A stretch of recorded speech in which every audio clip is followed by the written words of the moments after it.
जातियां आती हैं, शेड्यूल कास्ट जिसमें सैकड़ों जातियां आती हैं, और हर जाति के करीब वो लोग जो लोग आपके साथ में मेहनत मजदूरी और किसानियत में जुड़े हुए हैं।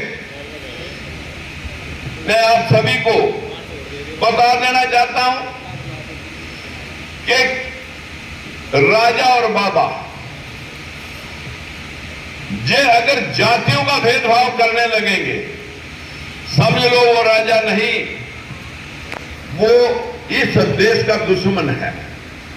क्योंकि लोगों ने जातियों में बांटकर अपने राजनीतिक विरासतें हासिल की हैं।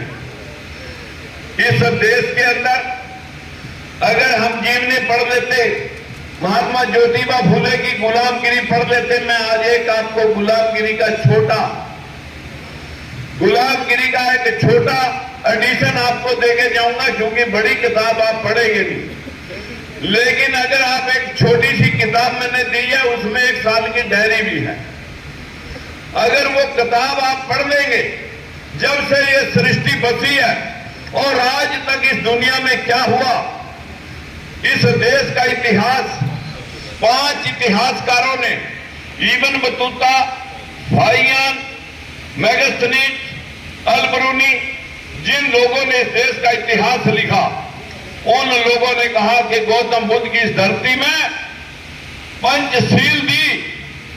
पंचशील में मानव को बताया कि 5 पाबंदियां इंसान अपने ऊपर लगा ले।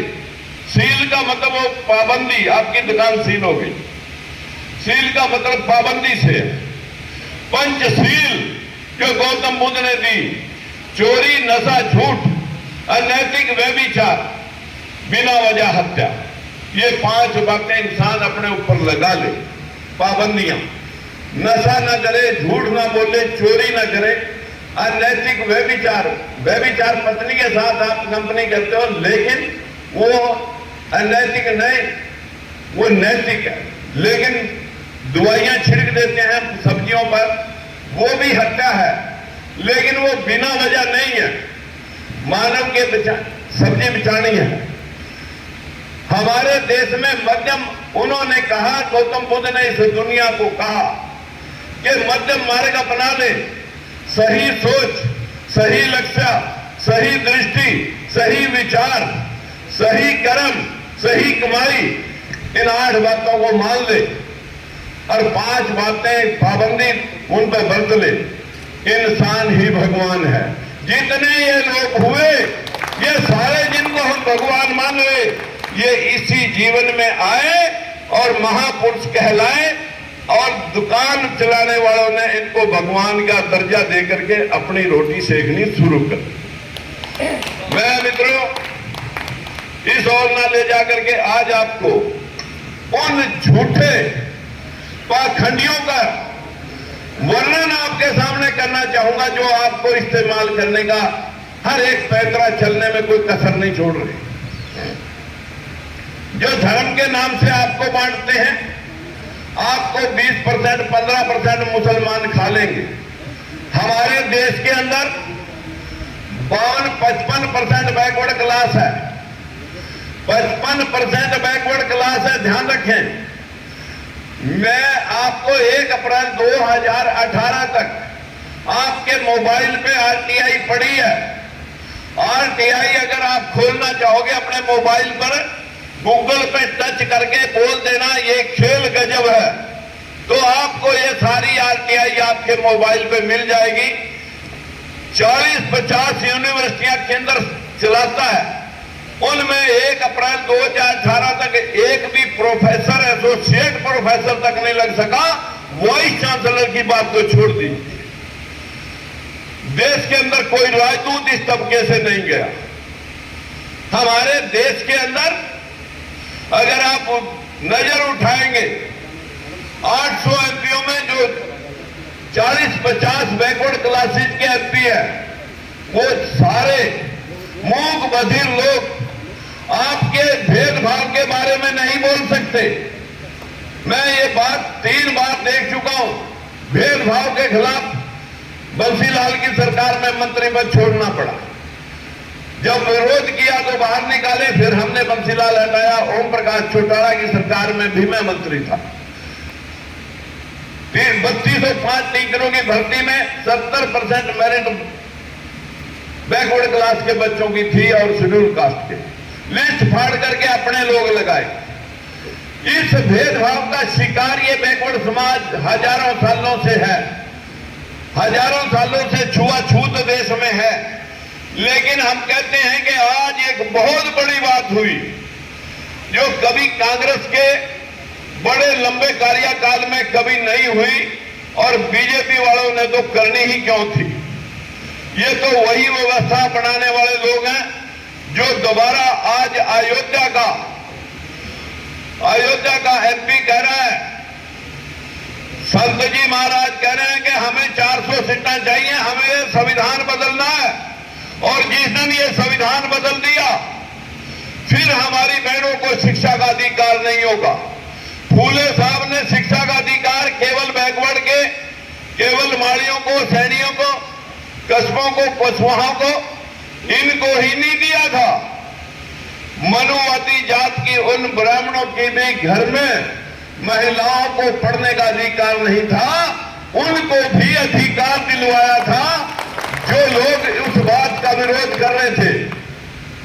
आज मैं ये कह सकता हूं, जैसे ही फूले साहब ने स्कूल खोले और स्कूलों के माध्यम से महिलाओं को और शूद्रों को पढ़ने के लिए प्रेरित किया, तो मनुवादी व्यवस्था के लोगों ने उनके ऊपर दुनिया भर के लांछन और गंद और कूड़ा फेंकना शुरू किया। यहां तक थ्रेट कर दिया गया कि बापू और बेटे को दोनों को सर कलम करेंगे अगर ये स्कूल बंद नहीं किए। तो बाबा महात्मा ज्योतिबा फूले के सामने उसके पिता ने कंडीशन रख दी कि अगर स्कूल चलाने हैं तो घर छोड़ दे, या फिर घर में रहना है तो स्कूल बंद कर दे। महात्मा ज्योतिबा फूले ने, मेरी बहनों, स्कूल बंद नहीं किए, घर छोड़ दिया। और जिसको पनाह दी थी बेगम फातिमा शेख ने, जो सबसे पहले उनको स्कूल चलाने के लिए धन भी और जगह भी प्रेरणा स्रोत दी गई। हम इस देश के सत्ता के आक्रांताओं की वजह से, यही भारत का मूल निवासी समाज कभी मुस्लिम बन गया, कभी ईसाई बन गया, कभी कुछ बन गया, कभी हिंदू बन गया, कभी मुसलमान बन गया। साथियों, हम सब की समस्या एक है, हमें नफरत के इस बाजार में बता दो, इस बैकवर्ड समाज, शेड्यूल कास्ट समाज के कितने वाइस चांसलर हैं यूनिवर्सिटियों में, कितने जज हैं? 3%, सिर्फ 3%। हमारे देश के अंदर 3% जज हाई कोर्ट और सुप्रीम कोर्ट में। लेकिन मेरा इतना कहना है कि कन्याकुमारी से कश्मीर तक और मणिपुर से महाराष्ट्र तक 7000 किलोमीटर की यात्रा में जो सफर के अंदर सामाजिक न्याय की बात राहुल गांधी ने आपके सामने रखी कि मैं जातिगत जनगणना करा करके हर उस समाज को जो पीछे रह गया, हम उसको आर्थिक सर्वे करके उसका शासन, प्रशासन और इंस्टीट्यूशंस के अंदर, जुडिशरी के अंदर, मीडिया के अंदर, इंडस्ट्री के अंदर एक कोटा एलोकेट करेंगे, वित्तीय हिसाब से उनका हर क्षेत्र में उनके हिस्सेदारी को सुनिश्चित करेंगे। जातिगत जनगणना करा करके सभी सात जातियों को साथ लेकर के चलेंगे। ये पहली बार किसी बड़ी पार्टी ने कहा है।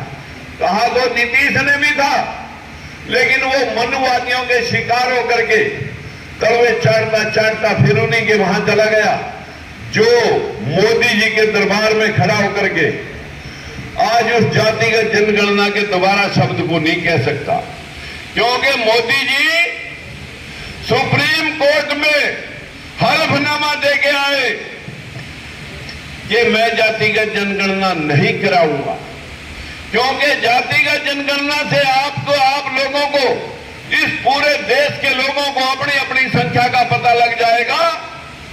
और पूरे देश में जब सिमिलरिटी तरक्की होगी तो ये देश आगे बढ़ जाएगा। ये नहीं चाहते कि सारा देश आगे बढ़े। ये भाषणों के जरिए सारे देश का सबका साथ सबका विकास और कोरा बकवास कर रहे हैं। आप लोगों ने देख लिया, ये 52वीं सदी में ये 55% बैकवर्ड और शेड्यूल कास्ट का जो 52% बैकवर्ड है, इसमें 1% का इजाफा नहीं हुआ, जबकि मोदी जी बैकवर्ड का मुखौटा लगा करके इस देश के प्रधानमंत्री बड़े थे। और आज भी बाहर जाते हैं, हम बुद्ध की धरती से आए हैं,